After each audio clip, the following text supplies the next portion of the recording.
Assalamualaikum, selamat datang di podcast kami. Hari ini kita akan membahas hal-hal menarik mengenai puisi. Sebelumnya, kami akan memperkenalkan diri nih. Kan ada pepatah tuh bilang, tak kenal maka kenalan dong. Kenalin nih, nama saya Anissa Desi Fitrianingsih. Selanjutnya ada Dwi Handayani, adalah Puspitasari, Putri Aprilianti, dan Nisrina Rahmatantia Ananda. Tadi kan aku bilang untuk membahas tentang puisi. Nah, kalian tahu nggak sih puisi itu apa? Terus jenis puisi itu apa aja sih? Nah, pastikan banyak tuh pertanyaan yang terlintas di pikiran kalian. Maka dari itu, di sini tempatnya bersama kita mengupas dan membahas tentang materi puisi tersebut. Gak usah basa-basi, gak usah nunggu lama. Inilah pembahasannya. Pengertian puisi. Puisi adalah teks atau karangan yang mengungkapkan pikiran dan perasaan penyairnya dengan mengutamakan keindahan kata-kata.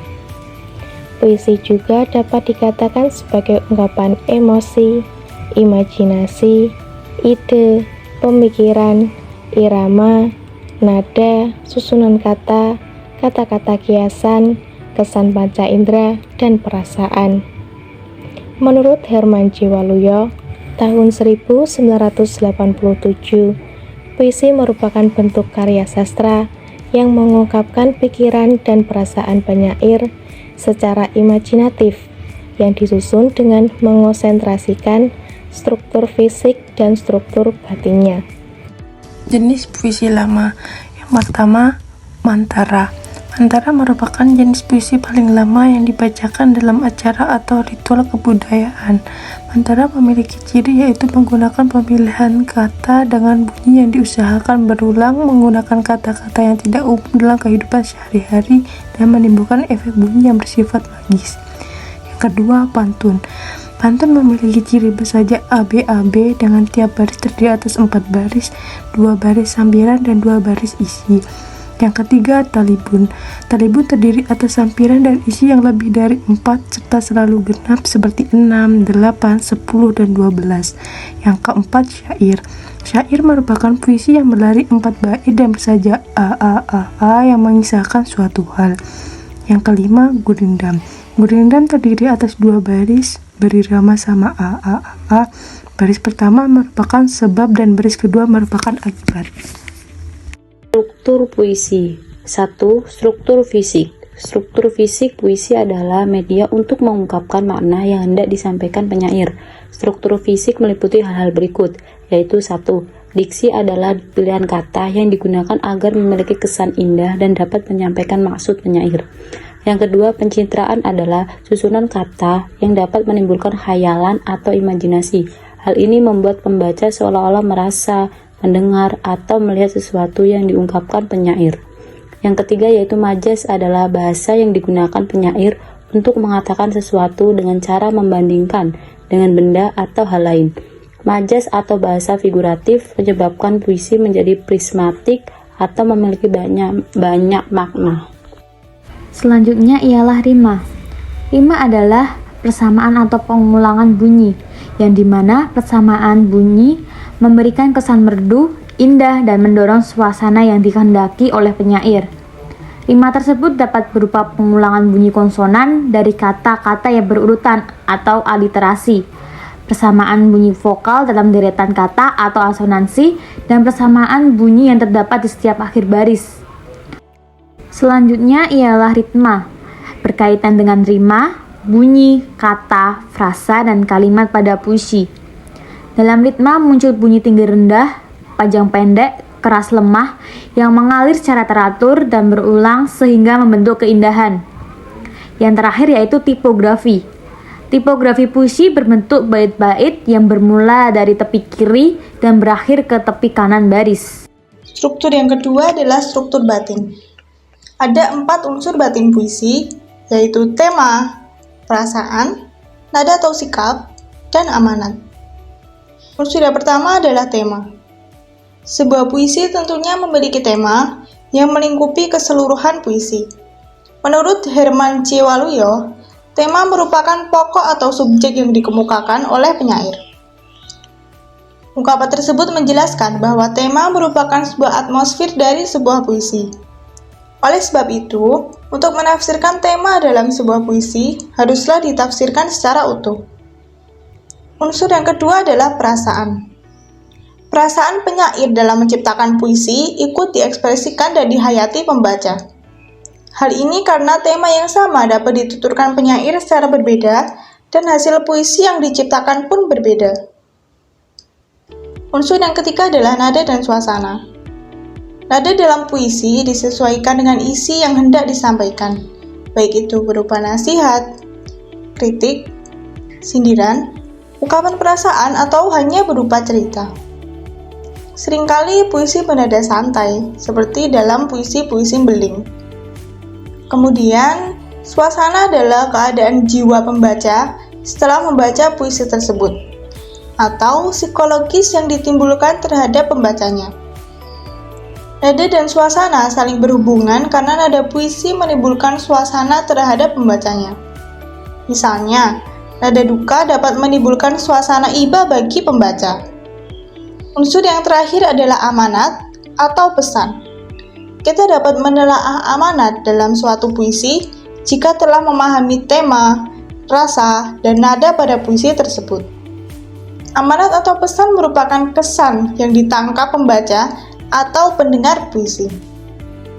Amanat tersirat di balik kata-kata yang disusun dan berada di balik tema yang digunakan. Itu tadi pembahasan tentang materi puisi. Lalu di sini kita akan mengambil contoh puisi yang berjudul Aku karya Chairil Anwar. Pasti kalian tahulah sosok Chairil Anwar itu siapa. Lantas bagaimana sih isi puisi yang berjudul Aku itu? Ini dia puisinya. Aku karya Chairil Anwar. Kalau sampai waktuku, ku mau tak sorakan merayu. Tidak juga kau, tak perlu seduh sedan itu. Aku ini binatang jalang, dari kumpulannya terbuang. Biar peluru menembus kulitku, aku tetap meradang menerjang. Luka dan bisa aku bawa berlari-lari hingga hilang padi peri. Dan aku akan lebih tidak peduli. Aku mau hidup 1000 tahun lagi. Nah kan kita udah dengerin tuh puisi yang berjudul Aku karya Chairil Anwar. Lalu apa sih makna dari puisi tersebut? Nah, ini dia maknanya. Makna puisi Aku karya Chairil Anwar. Puisi ini bercerita tentang perjuangan. Pada larik, kalau sampai waktuku, ku mau tak sorangkan merayu, tidak juga kau. Di sini si Aku menyampaikan kalau sampai waktunya telah tiba, yang bisa diartikan sebagai waktu untuk ia berjuang. Dia tidak mau ada seorang pun yang akan menghalangi niatnya untuk berjuang, sekalipun itu adalah seseorang yang dia kasihi. Pada larik, tak perlu seduh sedan itu. Ketika ia pergi berjuang, si Aku tidak ingin ada yang bersedih. Dia ingin mereka mengikhlaskannya untuk berjuang. Pada larik, aku ini binatang jalang, dari kumpulannya terbuang.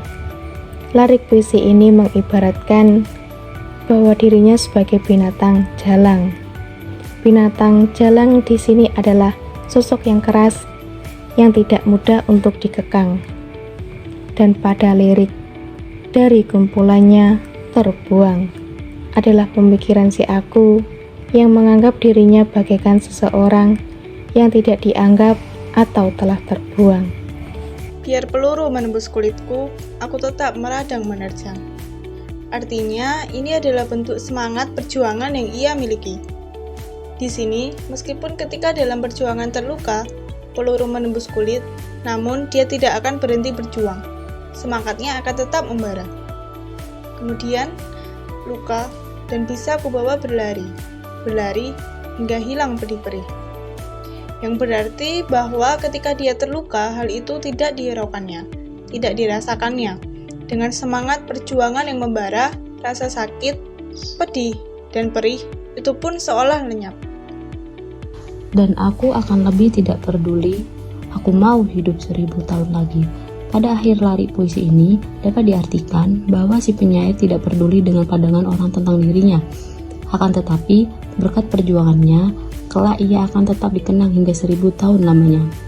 Jadi, kesimpulannya dari makna tersebut adalah wujud kesetiaan dan keteguhan hati atas pilihan kebenaran yang diyakininya.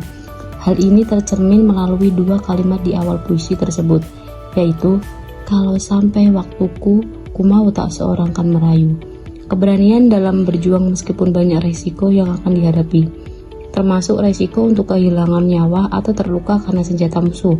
Inilah yang digelorakan oleh Chairil Anwar yang tersurat pada bait ketiga puisi tersebut. Semangat yang tak pernah padam, sebagaimana yang dinyatakan melalui kalimat, aku mau hidup 1000 tahun lagi. Hal itu merupakan cermin dan betapa semangat Chairil Anwar untuk berjuang tidak ingin dibatasi oleh waktu.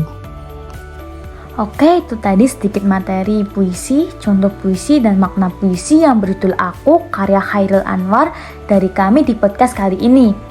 Semoga bermanfaat. Saya Anca Desi mewakili teman-teman kelompok pamit undur diri. Wassalamualaikum warahmatullahi wabarakatuh. Terima kasih. See you next time guys. Bye-bye.